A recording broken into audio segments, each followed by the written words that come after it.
But because they're generalist, they've been known to pollinate 72% of global food crops, not necessarily as the main drivers in global food crop pollination, but they play an important role.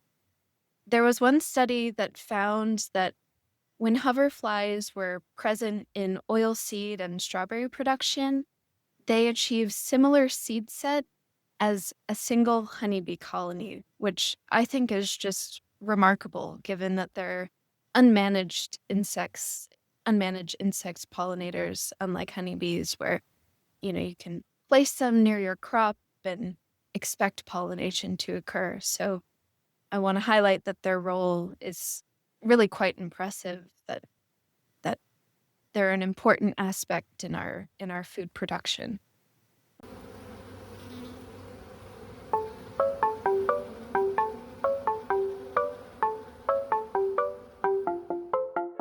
From the Oregon State University Extension Service, this is PolliNation, a podcast that tells the stories of researchers, land managers, and people like you who are making bold strides to improve the health of pollinators.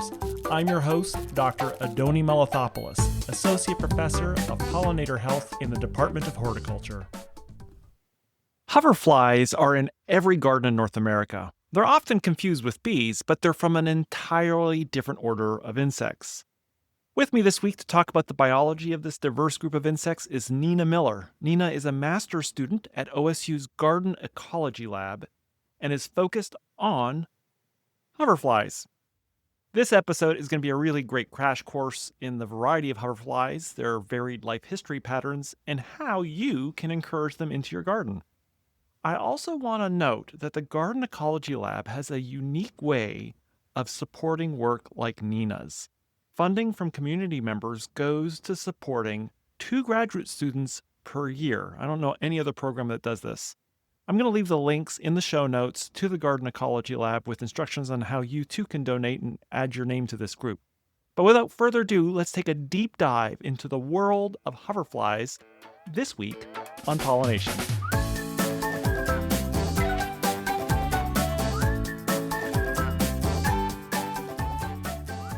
Well, I'm so pleased to have you on the episode today, Nina. Welcome to PolliNation. Thank you so much for having me. I'm very excited to be here. I'm really excited as well. I don't think we've had a talk an episode dedicated to hoverflies. And I was super impressed by your knowledge of hoverflies. And I think you were recently at the bee event up in Albany talking about it. So really excited to have you on the show. And I guess maybe to begin with, hoverflies are probably so easily mistaken with bees. They visit flowers. What's the difference? How can somebody tell the difference between a hoverfly and a bee? Yes, especially with the context that they rely on mimicry to exist in the world. It's known as Batesian mimicry, so they want to fool you. But there are a few tools that you can use to differentiate them. The first, of course, hoverflies are flies, and every member within the fly order, they only have one pair of wings. So that second pair of wings that you would see on bees are heavily reduced into what's called a haltere, which kind of acts as a gyroscope that allows them to make the rapid movement. This also changes their flight pattern, which, of course, they're hoverflies, so they hover. Ah. Next one, hoverflies, they tend to have rounder eyes. They have the iconic housefly eyes that you typically won't see in bees. Hoverflies Because also... the bee's eyes are much smaller. There's more head to bee ratio. Yeah. I more think of bee eyes, this is, more of a generalization, but I think of bee eyes as like a superhero mask, whereas like a fly eyes are more like the scuba diving orbs. I don't know. Oh, Okay. that's how I imagine them. Okay, keep going. Yeah. Next, hoverflies have very thin hind legs. They don't have any sort of specialized structures or hair to aid in pollen adhesion or pollen transport. Again, not a strict rule, but more of a guideline. There are some species of hoverflies that have thick hind legs, but not to aid in any sort of pollen collection. And then, of course, hoverflies, they have short, stubby antennae. Bees tend to have more long and uniform antennae.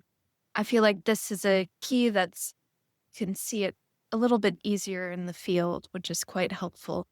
And then, of course, hoverflies can't sting. The female bees, they have stingers, male bees don't, but hoverflies, female or male, they don't sting, which is great for us when we're out collecting. We don't have to worry about getting stung. It's a great plus.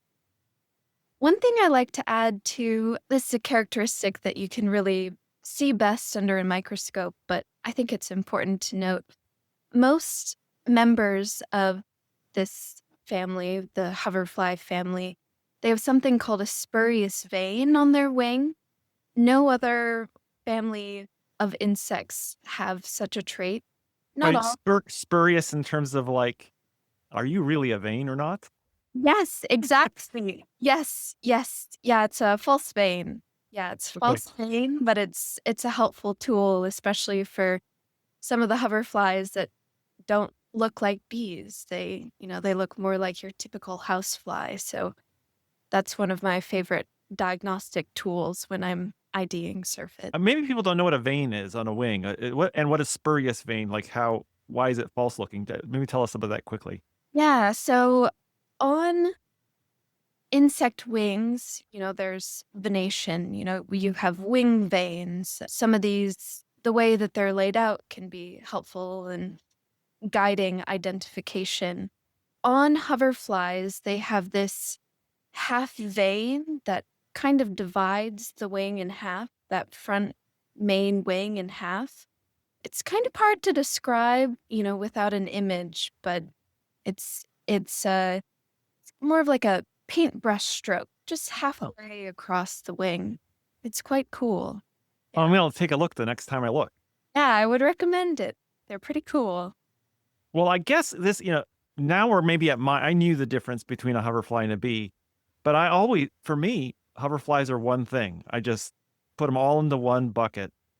Now I understand from talking to you that they're really taxonomically diverse. Can you maybe open our eyes to the diversity of hoverflies? Yes, I would love that. Yeah, so, hoverflies, they all belong in a single family, the Syrphidae, but there are four notable subfamilies. Four of them include the Papisinae, so the pitheads and kin, the Microdontinae, so the ant flies. We have the Syrphinae, which are the typical hoverflies, and the Aristallinae, which are more like your drone flies. And they all have very varied life histories, especially in their larval form.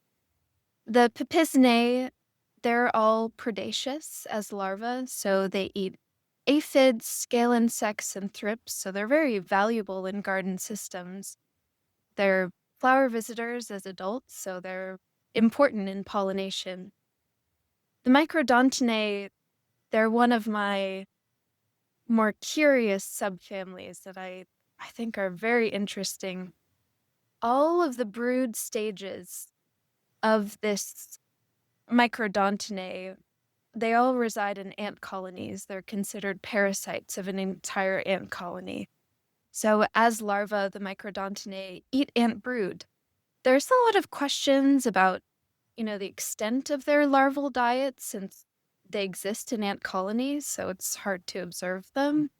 But interestingly, they look a lot like bumblebees when they're adults, but they're not flower visitors, which is Huh. quite curious to me. Yeah. How do they get into the ant colony? Yeah, that's a great question.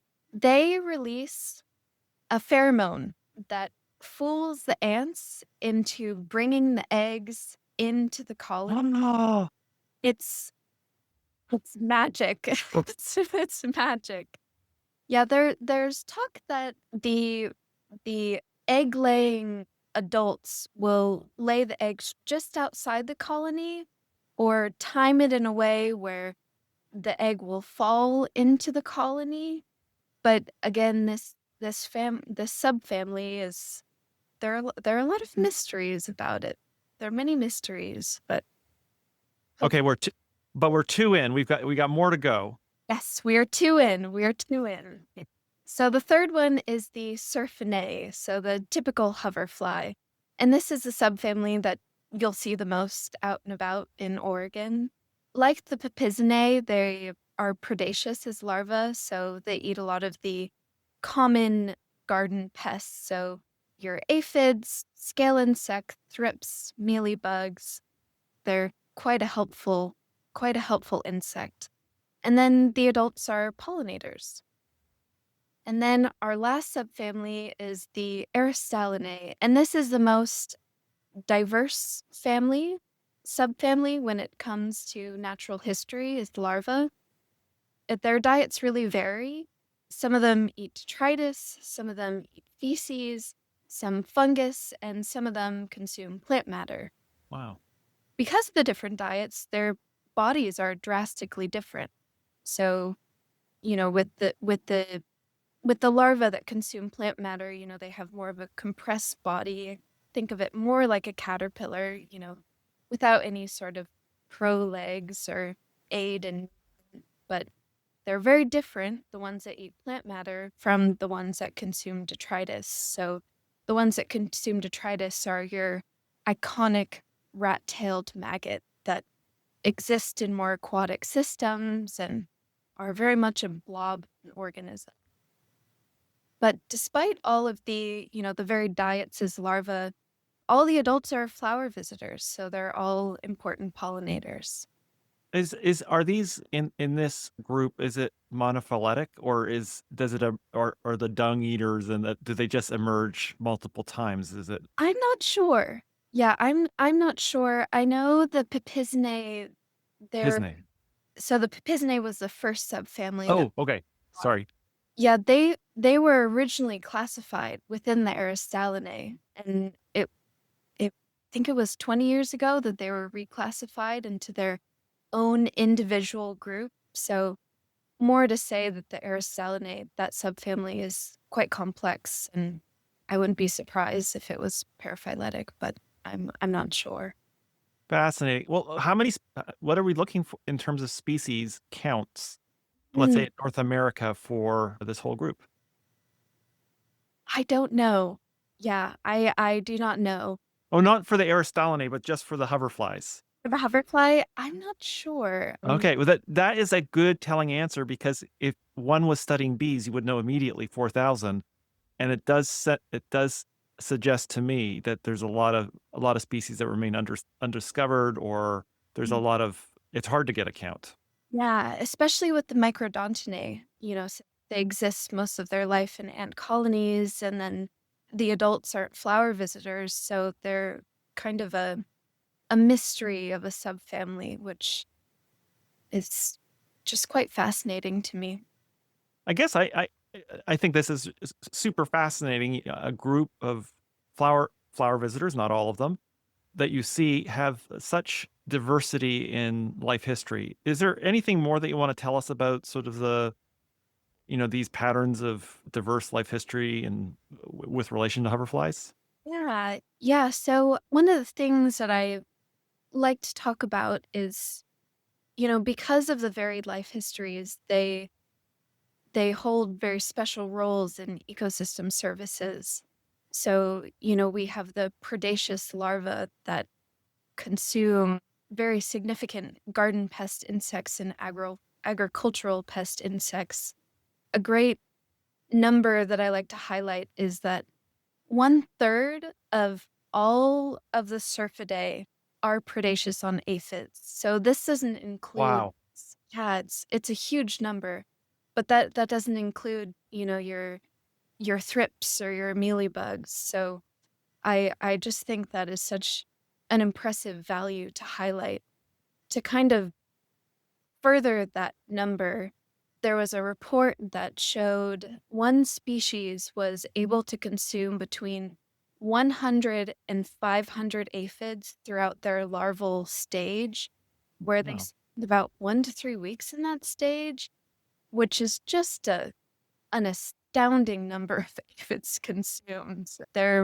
I would say about 3 times the size of aphids, but it's still just such an impressive number. That is really amazing, and so we that's one ecosystem service Mm. that they're providing, but I suppose when you consider the breadth of the maybe people don't even know what an ecosystem I'm almost positive most people have heard the term before, but maybe tell us, what is an ecosystem service and tell us some of the other services that these I mean, you've sort of alluded to them when you went through the different taxa, but why don't you just kinda give us a broader view of the ecosystem services of hoverflies? Absolutely. So, an ecosystem service is defined by actions or behaviors of an organism that benefit the environments or human. And so, hoverflies provide pollination, predation, which we just talked about, and decomposition. Pollination is an ecosystem service that they'll only provide as adults, and predation and decomposition when they're larvae. Okay, thanks for doing that. Oh, keep going, Nina. Yeah, of course. So then we have our second ecosystem service, which is decomposition. So these are hoverfly larvae that consume detritus. Some of them will consume matter that is not in an aquatic system. One of the most common ones here is by the thick-legged hoverfly. We found a great number when we were collecting one day from a compost pile. And then we have the aquatic detritivores, which will exist in aquatic systems, often from agricultural runoff. But decomposition and detritivores, they're essential in carbon and nutrient cycling, and without them, the world would not exist as we know it today. I like to think they're really the base of what our world exists on. Without decomposers or detritivores, plants wouldn't have access to essential nutrients and production would simply stop. So, despite their unsightly appearances, they're essential in the function of life as we know it. Unsightly how? Oh, yes. So, the rat-tailed maggot is, you know, Already sounds unsightly. and it's one you would be okay never seeing, I think. They're very much just kind of a blob. They kind of look like leeches a little bit. They have more of a beige tone to them, and they have something called a respiratory siphon or anal breathing tube that allows them to breathe outside of the water while their body remains in the water. They have no specialized or support structures because they exist in the water, so it's the blobfish of the insect world. Okay. Well, we've got detrivores and we've got pollination as 2 ecosystem services. You said 3. Yes, so then we have pollination, and this is done But no, by we did pollination, didn't oh, we? Oh, no. yeah. Detrivores, I thought we have things that eat. So we had predation, decomposers. Oh, yes, we didn't do pollination. Oh, yeah, I realize I Oh, have my list all confused when I no, talk. no, you got it perfect. Take it away, Nina. Pollination. Yes, so hoverflies, of course, are pollinators as well. So they're something called a generalist pollinator, so they'll visit flowers from many different plant families. I like to think that they're mainly limited by what their little spongy mouth parts can reach, so they tend to visit flowers within the aster or the daisy family. They visit flowers in the carrot family, so the Apiaceae, the cabbage family, the Brassicaceae, and often in the buttercup family, or the Ranunculaceae. But of course, that list is non exhaustive, and they've been known to visit many different plant families. Those are just the top four I like to think of. I think about the little spongy tongues and, I think about a carrot flower, which is really small, like, they're kind of little narrow, they're not very deep. Those Yeah. little spongy tongues, can they kinda, like, goosh in, like are they kind of like, I don't know, moldable? I believe it's more, kind of they rely on the suction. around. Okay. So I don't know if they go all the way down to the bottom of the flower tube, but they're Whatever a they can suck up. yeah, yeah, it's a popular family. They love the cilantro and the dill and the Queen Anne's lace. Those are when the Queen Anne's lace was blooming, they are around. It's quite impressive, actually. But because they're generalist, they've been known to pollinate 72% of global food crops, not necessarily as the main drivers in global food crop pollination, but they play an important role. There was one study that found that when hoverflies were present in oilseed and strawberry production, they achieved similar seed set as a single honeybee colony, which I think is just remarkable given that they're unmanaged insects, unmanaged insects pollinators, unlike honeybees, where, you can place them near your crop and expect pollination to occur. So I want to highlight that their role is really quite impressive, that they're an important aspect in our food production. I remember you talking about this, and it comes to the next question I wanted to ask you about that. Bees have this, what we often think of as this big strength. They've got this nest, which you can move around in the case of honeybee colonies, and then they just sort of provision pollen for that nest. But hoverflies don't have a nest. They are not anchored down that way. Tell us a little bit about that and maybe also how it contributes to pollination efficacy. Yeah, so bees show something called central place foraging. So they forage around this common area, typically a hive or, wherever they have their nest. Hoverflies don't have that, so they are not set to any given area. Because of that, they're highly mobile, which aids in introducing plant diversity, which is really important when it comes to pest resistance. It's important to have that genetic diversity. They also participate in long range pollen transport. And despite not being as fuzzy as bees, they've been able to transport pollen up to 400 meters, which is quite an impressive range. I look at them and they're not very fuzzy. They don't have that specialized pollen collecting structure, and yet it's been recorded that they can still transport pollen for such an impressive distance. So, yeah, it this lack of central place foraging, it improves plant genetics. It alleviates pollinator congestion, especially in agricultural systems where, you have your honeybee hives, so it's high densities of pollinators. So because of this lack of central place foraging, they can move to areas that have less pollinators and maybe need pollination services more than other areas. I suppose that distance as well, maybe it was listeners in their minds, it's kind of like the gene flow that Mm. it could be that you have a plant that has some self-incompatibility issues. And so if pollen came from from, you know, hundreds of feet away, it may be compatible pollen, and that might result in the better yield, is that you're bringing pollen genetics in that need to travel a little bit. The ones close by may not necessarily lead to viable seeds. Exactly. Yeah. Yeah. And I, I've mentioned this a few times in some of my previous talks, but you know, bees, as far as I know, no bees participate in long range migration. Hoverflies do. Of course, not all hoverflies, but there are a few species in the United States that participate in long range migration. Not all individuals within these species participate in that migration, but some do. And this is just another added tool for dispersal, which I think is just so incredibly impressive given their small body size. And, they're such a curious group of insects. I think they're just so funny. Give us a long how. How long are we talking Yeah. about? What does long range mean?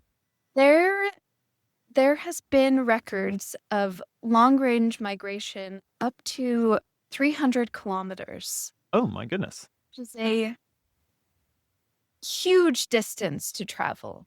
They tend to break that travel up into different generations, or they will use the wind currents to propel their movement from different stages. The study that goes into this, it's mostly been done in Europe, but there have been a few studies that have happened in the US and Canada that has recorded this. Because of the migration, they've noted different body characteristics that arise because of this. Syrphids that participate in long range migration tend to have larger wings, they tend to have smaller bodies, but there has been record of syrphids traveling from the Midwest to Canada, which is an incredible distance. Oh, Very impressive. wow. Really, like more and more, I'm learning how these insects that may look superficially like bees are nothing like them. Yes. Yeah. Yeah. What They're fascinating. I can tell your fascination and your curiosity with this group of insects, and you're currently doing research. Tell us a little bit about what your research is focused on. Yeah, so I'm doing my master's degree with the Garden Ecology Lab here at Oregon State University. What I'm looking at is syrphid community composition. So, what syrphids are in Oregon, but specifically in urban Oregon gardens? So, we had 15 gardens in Portland and 15 gardens in Corvallis, and we looked at how floral cover, tree cover, what flowers are around. We're this upcoming summer, we're looking at how landscape composition might influence their community composition. So that is what species are present, how many individuals of a given species, and what the syrphid diversity is in each individual garden, each individual city, and between the two cities. Wow. Well, we're all wanting to know a little bit about what you're finding. Yes. Yeah. So, one part of this study is looking into plant genus associations with the flower visiting syrphid adults. We have found that parsley, Douglas aster, California poppy, yarrow, and Queen Anne's lace were impressive hotspots when we were collecting insects. We collected a total of 792 syrphids from 28 different taxa, so genus and species. There are some genera within the Syrphidae, so that family of syrphids that don't have very good taxonomic support, so we're able to narrow that down. But 28 different taxa was a very impressive yield, I have to say, for the the amount of time we spent collecting. I also wanted to highlight some some most abundant species that we collected. The first one was the thick-legged hoverfly, which I think I mentioned when we were talking about ecosystem services with detritivores. As larvae, the thick-legged hoverfly are detritivores. They're an introduced species from Europe, and we collected 184 of those. Next, we caught 78 species, sorry, 78 individuals, 78 species would be impressive, of the European drone fly, which are the rat-tailed maggots as larvae. So they are decomposers, and they're also introduced from the Palearctic. Then we have the calligrapher, which is Toxomerus occidentalis. We collected 61 of those. They're predaceous as larvae, and they're native to Oregon. As kind of a fun anecdote, I love this species so much. They're called calligraphers as their common name. The females of this species, their abdomen looks like a little calligraphy nib. So if you have time, look it up. I would recommend it. They're quite cute. And then we caught 59 individuals of the globe tails. They're predaceous as larvae, and they're also native to Oregon. And then our last species was Eupioides fumipennis complex. The males were able to identify the species, but the females, there are three species that are difficult to differentiate without genomic testing, which we don't have access to. But we collected 58 from that species complex. They're predaceous as larvae, and like the past two syrphids, they're also native to Oregon. Some of our preliminary findings, just based on the abundance counts, was that cooler temperatures tended to increase our syrphid collection. We collected between 60 degrees Fahrenheit to 95 degrees Fahrenheit. And it was interesting that they tended to be more present in cooler temperatures. Huh. We also found that with increasing floral cover, so that is in gardens where there was more consistent floral resources throughout the garden, there were higher counts of syrphids. So those are just some preliminary findings. We hope the further analyses go, we'll be able to find more interesting relationships. But I thought those with temperature and floral cover were just quite interesting to see. So the floral cover, it is not amount of flowers per acre, but it's the amount of consistent flowers. Yeah, you could tell us a little bit what's in that metric. Absolutely. So we collected along transect lines. So this is a 15-meter by 1 meter transect line. And in each 1 meter square block, so there are 15 blocks along a single transect line, we would count if there were flowering plant families present or absent. So this could mean there could be 10 Douglas asters, and it would get a presence count within that family. So that's the Gotcha.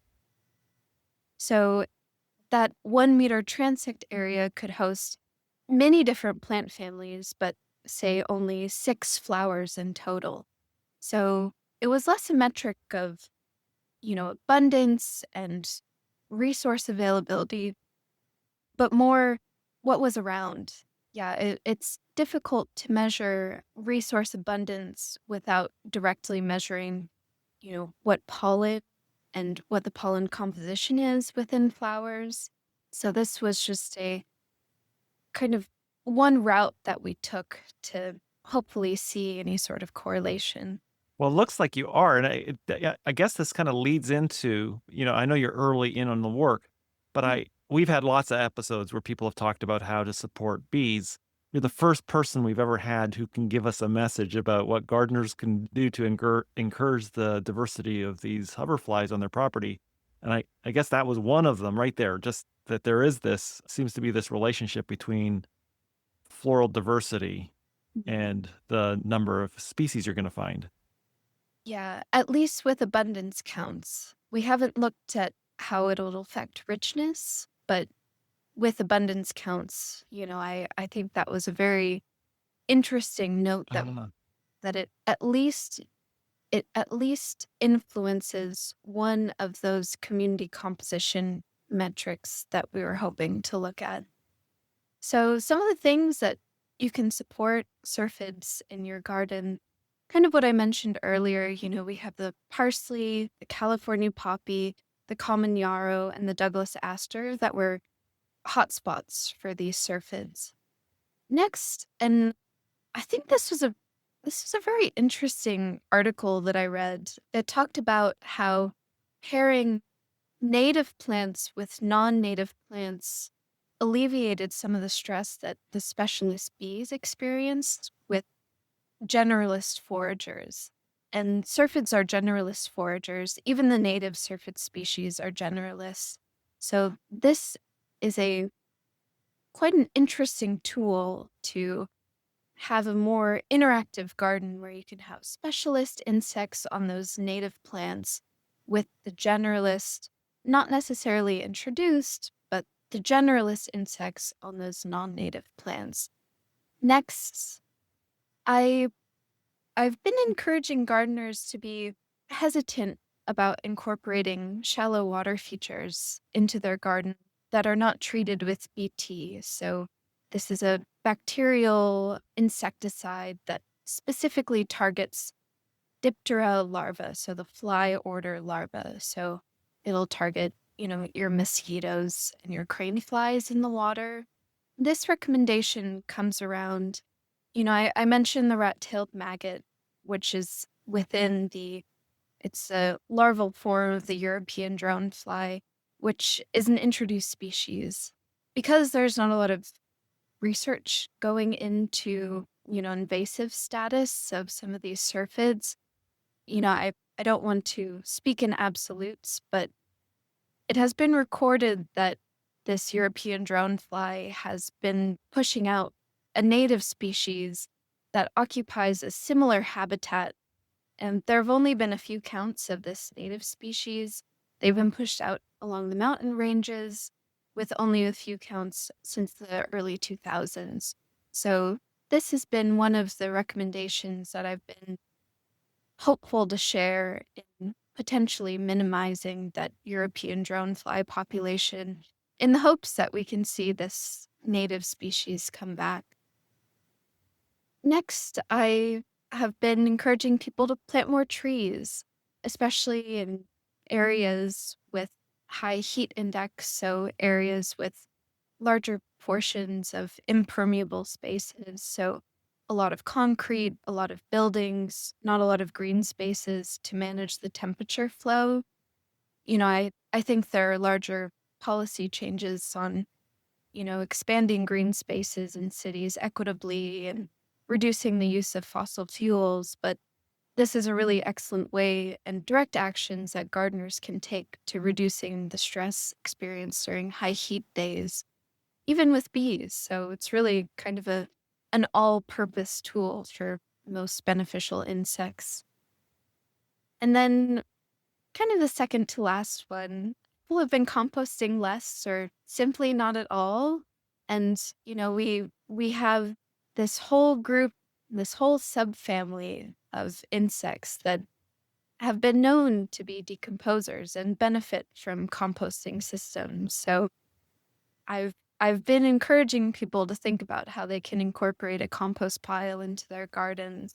You can remove most of the compost smell by layering leaves and, different brown matter with the green matter. So, you know, you have your grass, you have your dried leaves, you have food scraps, you have, cardboard, undyed cardboard. And then, of course, practicing IPM is just a really excellent way to further support syrphid populations. All stages of the syrphid life cycle are vulnerable to pesticide poisoning, but especially the brood stage with the egg, the larva, and the pupa, because they're not as mobile as the adults. But I love IPM where, you know, chemical control or they're your last it's your last line of defense after you've tried everything else, where, you tolerate a few insect pests, few garden pests, because, of course, that's what a few of the syrphid larvae consume. So, if you don't have any garden pests, you won't have any syrphid larvae to consume them. So, I think IPM is a really nifty tool in supporting a wide variety of beneficial insects and is will be helpful in preserving those syrphid species.